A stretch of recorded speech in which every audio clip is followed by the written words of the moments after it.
নমস্কার, বিশ্বাস অবিশ্বাস টিভি চ্যানেলে সকলকে স্বাগতম। আজ আমাদের বিষয় স্বামীজির বাণী। এটি দ্বিতীয় পর্ব। আজ যারা প্রথম দেখছেন সাবস্ক্রাইব করে দেখে নেবেন, কারণ এটি আমাদের ধারাবাহিক প্রোগ্রাম। তো চলুন শুরু করা যাক আজকের ভিডিও।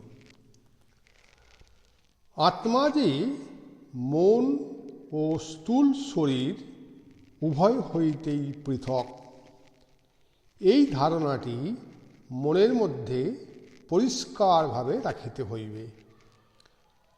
আর এই আত্মাই মন বা সূক্ষ্ম শরীরকে সঙ্গে লইয়া এক দেহ হইতে দেহান্তরে গমন করে।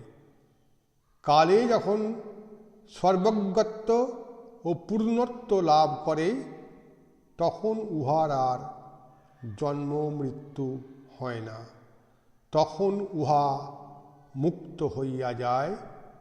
ইচ্ছা করিলে জীবাত্মা এই মন বা সূক্ষ্ম শরীরকে রাখিতেও পারে, অথবা উহাকে পরিত্যাগ করিয়া অনন্তকালের জন্য স্বাধীন ও মুক্ত হইয়া যাইতে পারে।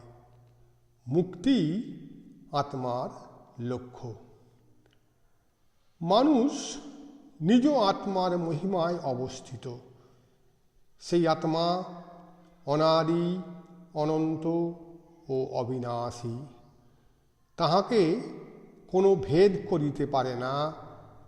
অগ্নি দগ্ধ করিতে পারে না, জল গলাইতে পারে না, বায়ু শুষ্ক করিতে পারে না। তিনি অনন্ত, জন্মরহিত, মৃত্যুহীন। তাহার মহিমার সম্মুখে সূর্যচন্দ্রসমূহ, এমনকি সমগ্র ব্রহ্মাণ্ড সিন্ধুতে বিন্দুতুল্য প্রতীয়মান হয়।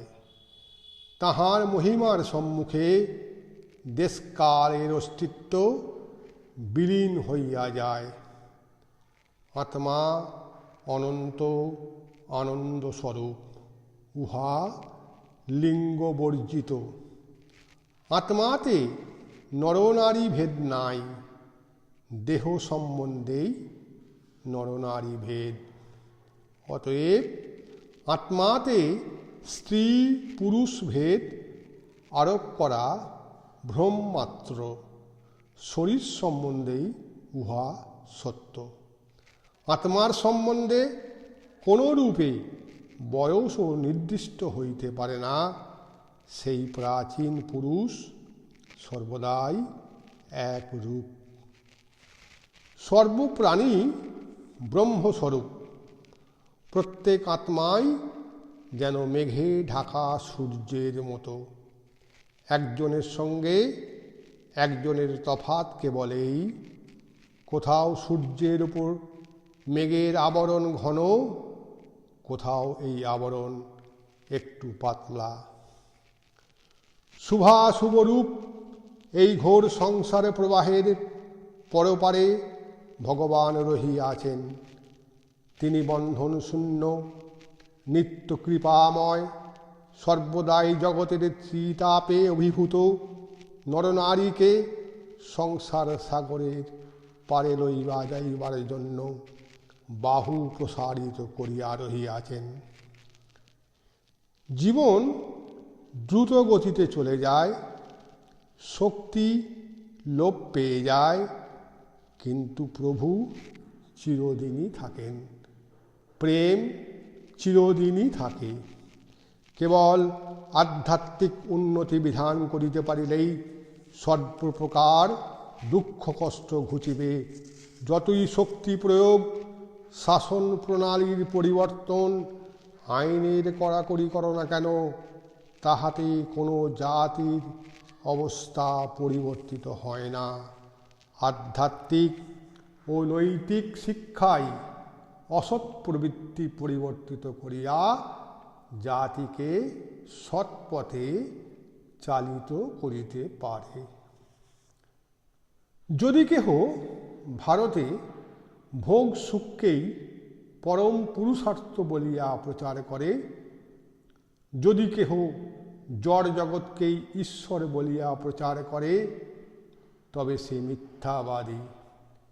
এই পবিত্র ভারত ভূমিতে তাহার স্থান নাই। ভারতের লোক তাহার কথা শুনিতে চায় না।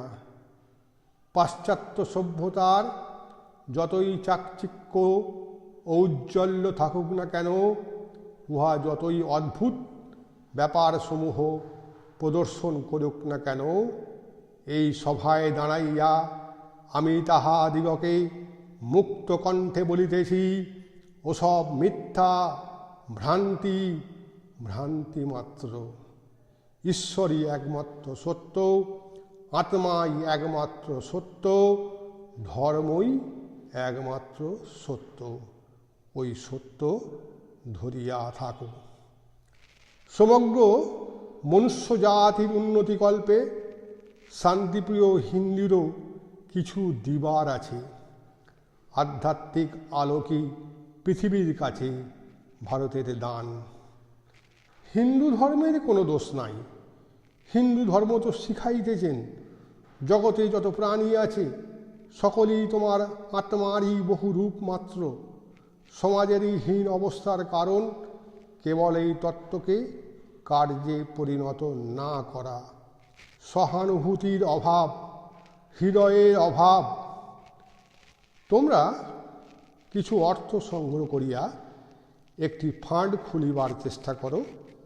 শহরের সর্বাপেক্ষা দরিদ্রগণের যেখানে বাস, সেখানে একটি মৃত্তিকা নির্মিত কুটির বা হল প্রস্তুত করো। গোটা কতক ম্যাজিক লণ্ঠন, কতকগুলি ম্যাপ, গ্লোব, কতকগুলি রাসায়নিক দ্রব্য জোগাড় করো। প্রতিদিন সন্ধ্যার সময় সেখানে গরিব, অনুন্নত, এমনকি চণ্ডালগণকে পর্যন্ত জড়ো করো।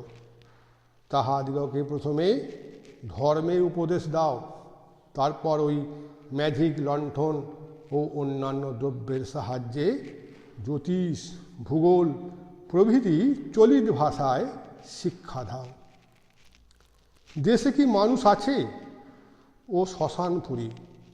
যদি লোয়ার ক্লাসদের এডুকেশন দিতে পারো তাহলে উপায় হতে পারে। জ্ঞান বলের চেয়ে বল আর কি আছে? বিদ্যা শেখাতে পারো। বড় মানুষেরা কোন কালে, কোন দেশে কার কি উপকার করেছে, সকল দেশেই বড় বড় কাজ গরিবেরা করে। কেবল শিক্ষা, শিক্ষা আর শিক্ষা। ইউরোপের বহু নগর পর্যটন করিয়া তাহাদের দরিদ্রের সুখ স্বাচ্ছন্দ্য বিদ্যা দেখিয়া আমাদের গরিবদের কথা মনে পড়িয়া অশ্রুজল বিসর্জন করিতাম। কেন এই পার্থক্য হইল? শিক্ষা। জবাব পাইলাম শিক্ষা।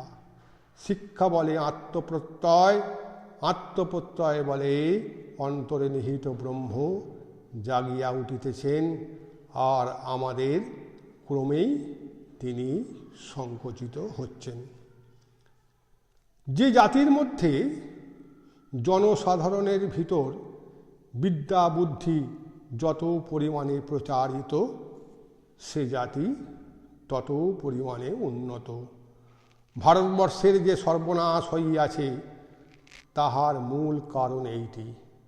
রাজ্য শাসন ও দম্ভ বলে দেশের সমগ্র বিদ্যা বুদ্ধি এক মুষ্টিম লোকের মধ্যে আবদ্ধ করা। যদি পুনরায় আমাদিগকে উঠিতে হয়, তাহা হইলে ওই পথ ধরিয়া, অর্থাৎ সাধারণ জনগণের মধ্যে বিদ্যার প্রচার করিতে হইবে। চণ্ডালের বিদ্যা শিক্ষারে যত আবশ্যক, ব্রাহ্মণের তত নহে। যদি ব্রাহ্মণের ছেলের একজন শিক্ষকের আবশ্যক, তো চণ্ডালের ছেলের 10 জনের আবশ্যক। কারণ যাহাকে প্রকৃতি স্বাভাবিক প্রখর করে নাই, তাহাকে অধিক সাহায্য করিতে হইবে। তেলা মাথায় তেল দেয়া পাগলের কর্ম। The poor, the downtrodden, the ignorant, let this be your god. আমাদের নিম্ন শ্রেণীর জন্য কর্তব্য এই, কেবল তাহাদেরকে শিক্ষা দেওয়া এবং তাহাদের বিনষ্টপ্রায় ব্যক্তিত্ববোধ জাগাইয়া তোলা। যতদিন ভারতের কোটি কোটি লোক দারিদ্র ও অজ্ঞানতার অন্ধকারে ডুবে রয়েছে, ততদিন তাদের পয়সায় শিক্ষিত, অথচ যারা তাদের দিকে চেয়েও দেখছে না, এরূপ প্রত্যেক ব্যক্তিকে আমি দেশদ্রোহী মনে করি। যতদিন ভারতের 20 কোটি লোক ক্ষুধার্ত পশুর মতো থাকবে, ততদিন যেসব বড় লোক তাদের পিছেই টাকা রোজগার করে জাঁকজমক করে বেড়াচ্ছে, অথচ তাদের জন্য কিছু করছে না, তাদের আমি হতভাগ্য পামর বলি। বিবাদ বিসংবাদে কোনো ফল হইবে না, বা তাহারা যাহা করিতেছে তাহা মন্দ এ কথা বলিলেও কিছু হইবে না। তাহাদের সম্মুখে ভালোটি ধরো, দেখিবে কি আগ্রহের সহিত তাহারা উহা গ্রহণ করে। মানুষের অন্তর্যামী সেই অবিনাশী ঐশী শক্তি জাগ্রত হইয়া যাহা কিছু উত্তম, যাহা কিছু মহিমাময়, তাহারই জন্য হস্ত প্রসারণ করেন। স্বর্গ নরকের স্বরূপ বিচার করিলে সহজেই প্রতীত হয় যে এগুলি চিরস্থায়ী হতে পারে না। যদি স্বর্গ বলিয়া কিছু থাকে, তবে উহা মর্ত্যলোকেরই পুনরাবৃত্তি মাত্র হইবে। না হয় একটু বেশি সুখ, একটু না হয় বেশি ভোগ, তাহাতে বরং মন্দই হইবে। তুমি ইন্দ্রিয়ের দাস, কিন্তু ইন্দ্রিয়ের ভোগ অস্থায়ী, বিনাশী উহার পরিণাম। এই 3 দিনের ক্ষণস্থায়ী বিলাসের ফল সর্বনাশ। অতএব ইন্দ্রিয় সুখের বাসনা ত্যাগ করো, ইহাই ধর্মলাভের উপায়। ত্যাগই আমাদের চরম লক্ষ্য, মুক্তির সোপান। ভোগ আমাদের লক্ষ্য নহে। এই জন্য আমাদের ধর্মই একমাত্র সত্য ধর্ম। আজ এই পর্যন্ত। কেমন লাগছে কমেন্ট করে জানাবেন। যুব সমাজের স্বামীজির বাণী মধ্যে এটি প্রচার করুন। ভালো থাকুন, সুস্থ থাকুন। ধন্যবাদ।